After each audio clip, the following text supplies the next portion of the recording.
नमस्कार विद्यार्थी मित्रांनो, स्वागत आहे आपलं आपल्या यूट्यूब चॅनलमध्ये. विद्यार्थी मित्रांनो, आपल्याला मी यापूर्वी जेई पेपर दिले होते, त्याचा आपल्याला आपल्या पेपरामध्ये खूपच फायदा झाला. आज मी आपल्यासाठी घेऊन आलो आहे इयत्ता 10वी हिंदी बोर्ड पेपर 2025. यामध्ये आपण प्रश्न आणि उत्तरे दोन्हीही पाहणार आहोत. त्यामुळे आपण व्हिडिओ अगदी शेवटपर्यंत नक्की बघायचा आहे. आपण जर चॅनलला नवीन असाल तर चॅनलला सबस्क्राईब करायचं आहे आणि व्हिडिओ जर आवडला तर व्हिडिओलाही लाईक करायचं आहे. यामध्ये सर्वात पहिले आपल्याला इथे काही सूचना देण्यात आलेल्या आहेत. त्या सूचना आपण काळजीपूर्वक व्यवस्थितपणे वाचून घ्यायचा आहे, जेणेकरून आपला वेळ पेपराच्या वेळेस हा खूप सारा वाचणार आहे. यानंतर इथे आपला सुरू होईल विभाग क्रमांक 1 आणि विभाग क्रमांक 1 जो की आपला गद्य विभाग असणार आहे. एकूण 20 गुणांसाठी आपल्याला इथे विचारण्यात येणार आहे. चला तर सुरू करूया आजचा पेपर. यामध्ये आहे आपला प्रश्न क्रमांक 1 निम्नलिखित पट्टीत गद्यांश पढ़कर सूचना के अनुसार कृतियां पूर्ण कीजिए. कुल 8 अंक. तर आपल्यासाठी जो पहिला उत्तर देण्यात आलेला आहे, तर आपल्याला हा उत्तर एकूण 8 गुणांसाठी आपल्याला इथे पाहायला मिळणार आहे. यामध्ये आपल्याला इथे जो उत्तर दिलेला आहे, तर संपूर्ण उत्तर आपण व्यवस्थितपणे यामध्ये वाचन करून घेऊया, जेणेकरून आपला पेपराच्या वेळेस यामध्ये आपला वेळ वाचणार आहे. ठीक है. हमने अपने जीवन में बाबूजी के रहते अभाव नहीं देखा. उनके रहने के बाद जो कुछ मुझ पर बीता वह एक दूसरी तरह अभाव था कि मुझे बैंक में नौकरी करनी पड़ी. लेकिन उसके पूर्व बाबूजी के रहते मैं जब जन्मा था तब वे उत्तर प्रदेश के पुलिस मंत्री थे. उस समय गृह मंत्री को पुलिस मंत्री कहा जाता था. इसलिए मैं हमेशा कल्पना किया करता कि हमारे पास यह छोटी गाड़ी नहीं, बड़ी आलीशान गाड़ी होनी चाहिए. बाबूजी प्रधानमंत्री होते हुए वह जो गाड़ी थी वह थी इम्पाला शेवरलेट. उसे देख देख बड़ा जी करता था और मौका मिले उसे चलाऊं. प्रधानमंत्री का लड़का था, कोई मामूली बात नहीं थी. सोचते विचारते कल्पना किए उड़ान कि एक दिन मौका मिल गया. धीरे धीरे हिम्मत खुल गई थी ऑर्डर देने की. हमने बाबूजी के निजी सचिव से कहा, सहाय साहब जरा ड्राइवर से कहिए इम्पाला लेकर रेजिडेंस की तरफ आ जाए. ठीक है दोस्तों, इसके पश्चात इस पर हमें जो प्रश्न पूछे जाएंगे वह और उसके उत्तर हम दोनों इस पे देखने वाले हैं. सबसे पहले एक आकृति पूर्ण कीजिए. कुल 2 अंक के लिए. पहला, पिता के न रहने पर लेखक पर यह बीता. तो उत्तर, लेखक को बैंक में नौकरी करनी पड़ी. इसके पश्चात 2, लेखक के जन्म के समय पिताजी यह थे, पुलिस मंत्री या गृह मंत्री. 3, लेखक सदा यह कल्पना किया करते थे कि उनके पास एक बड़ी आलीशान गाड़ी होनी चाहिए. इसके पश्चात 3, लेखक के पिता प्रधानमंत्री हुए तो वह उनके पास यह गाड़ी थी. तो उत्तर इम्पाला शेवरलेट. दोस्तों, इस तरह से हमें इसके उत्तर लिखने हैं, या कि हमें 2 गुण यहाँ पे मिल सके. इसके पश्चात 2 उत्तर लिखिए. पहला, लेखक हमेशा कल्पना किया करते थे कि उनके पास यह छोटी गाड़ी नहीं बल्कि बड़ी आलीशान गाड़ी होनी चाहिए.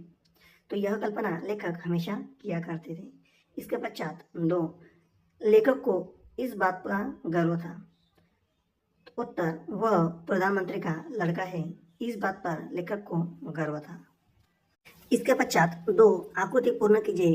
इसमें से पहला, लेखक के पिता इससे पहले राज्य के गृह मंत्री थे. तो उत्तर प्रदेश राज्य के गृह मंत्री थे.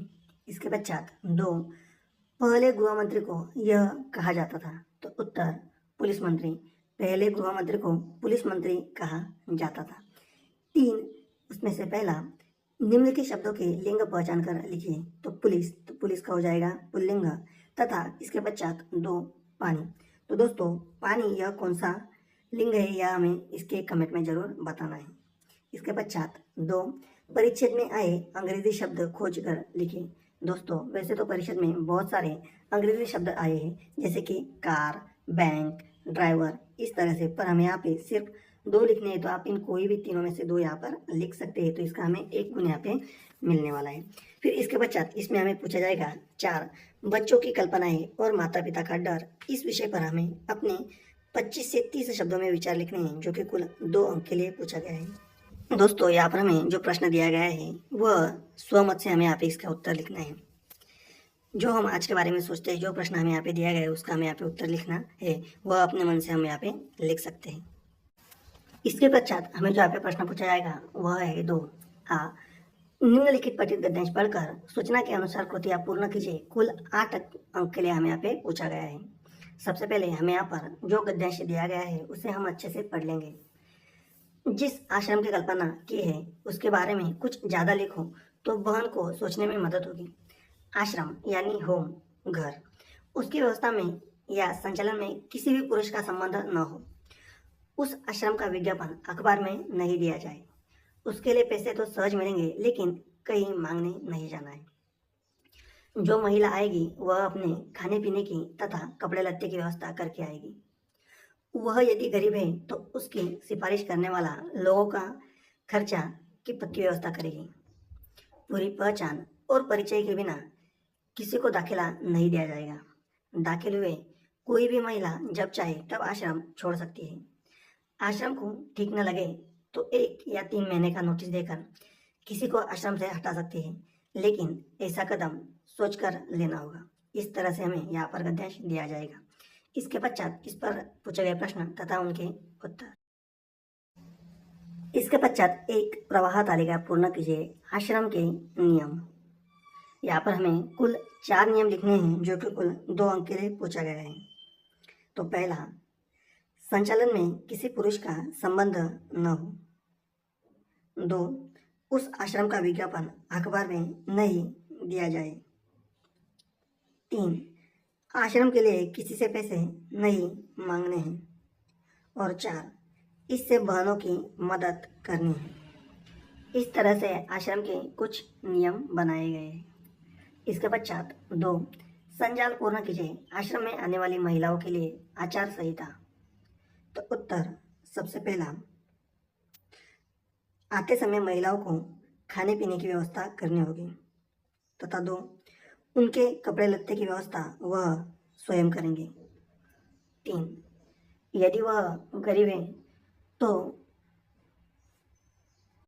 सिफारिशकर्ता उनकी व्यवस्था करेगा। तथा 4, वह जब चाहे तब आश्रम छोड़ सकती है। तो इस तरह से आश्रम में आने वाली महिलाओं के लिए आचार संहिता लागू कर दी गई थी। इसके पश्चात 3 निम्नलिखित शब्दों के समानार्थी शब्द लिखिए। पहला, अखबार। उत्तर, वर्तमान पत्र। दूसरा, व्यवस्था। उत्तर, सोई। तीसरा, बेखटक। उत्तर, निसंदेह। तथा 4, बोझा। तो दोस्तों, इसका उत्तर हमें कमेंट में बताना है कि बोझा इस समानार्थी शब्द का क्या आएगा। इसके पश्चात 4, आश्रमों की आवश्यकता। इस विषय पर अपने 25 से 30 शब्दों में उत्तर लिखें। दोस्तों, यह हमारा स्वमत का प्रश्न है। इसका उत्तर हमें अपने मन से यहाँ पर लिखना होता है, जो कि हमें 25 से 30 शब्दों में हमें यहाँ पर स्वयं के विचार बताने हैं। इसके पश्चात ई, निम्नलिखित अपठित गद्यांश पढ़कर सूचनाओं के अनुसार कृतियां कीजिए, कुल 4 अंक के लिए। यहाँ पर हमें जो गद्यांश दिया गया है उससे हम अच्छे से पढ़ लेंगे। संस्कृति ऐसी चीज नहीं है जिसकी रचना 10, 20 या 150 वर्षों में की जा सकती है। अनेक शताब्दियों तक एक समाज के लोग जिस तरह खाते हैं, रहते हैं, पढ़ते हैं, सोचते हैं, समझते हैं और राजकाज चलाने अथवा धर्म कर्म करते हैं, उन सभी कार्यों से उनकी संस्कृति उत्पन्न होती है। हम जो कुछ भी करते हैं उनसे हमारी संस्कृति की झलक होती है। यहाँ तक कि हमारे उठने बैठने, पहनने ओढ़ने, घूमने फिरने और रोने हंसने में भी हमारी संस्कृति की पहचान होती है। हमारा कोई भी काम हमारी संस्कृति का पर्याय नहीं बन सकता। इस तरह से हमें यहाँ पर गद्यांश दिया गया है। इसके पश्चात इस पर पूछे गए प्रश्न तथा उत्तर हम देखेंगे। दोस्तों, अगर आपको वीडियो अच्छा लगा तो जल्दी से चैनल को सब्सक्राइब कर दीजिए। एक, आकृति पूर्ण कीजिए। संस्कृति की पहचान करवाने वाले घटक। तो उत्तर, पहला, खाना पीना।